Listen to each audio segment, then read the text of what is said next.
Hello friends, welcome to my channel.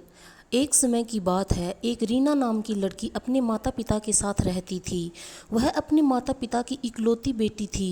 उसके माता पिता उससे बहुत प्यार करते थे, इसलिए वह जो भी मांगती उसे लाकर देते हैं। उसके पिता इतने ज़्यादा पैसे नहीं कमा पाते थे, लेकिन फिर भी वह अपनी बेटी की हर इच्छा पूरी करते थे। एक दिन रीना ने अपने पापा से कहा कि पापा, मेरी चप्पल पुरानी हो गई है, क्या आप मेरे लिए नई चप्पल लाओगे? पिता ने अगले दिन नई चप्पल लाने का वादा किया। पिता अगले दिन नई चप्पल लेकर आए। रीना नई चप्पल देख बहुत खुश हुई और चप्पल पहनकर पूरे दिन मोहल्ले में उछल कूद करती रही।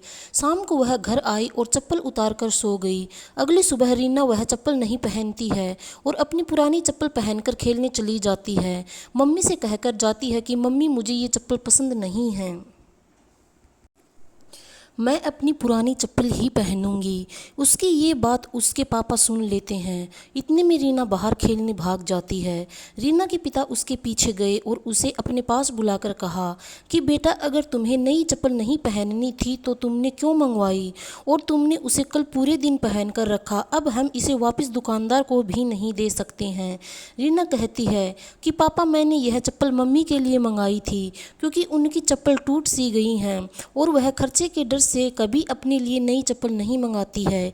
इसलिए मैंने वह चप्पल कल पूरे दिन पहन कर रखी, ताकि मम्मी उसे वापस करने का न बोल सके। अपनी बेटी की ये बात सुनकर पापा बहुत गर्व महसूस करते हैं और दरवाजे पर खड़ी मम्मी भी बेटी की बात सुन रही थी।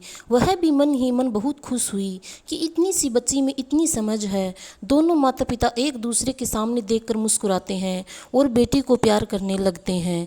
दोस्तों, आपको यह कहानी कैसी लगी हमें कमेंट करके ज़रूर बताना। अगर कहानी पसंद आए तो कहानी को शेयर एंड हमारे चैनल को लाइक एंड सब्सक्राइब ज़रूर करना। Thank you.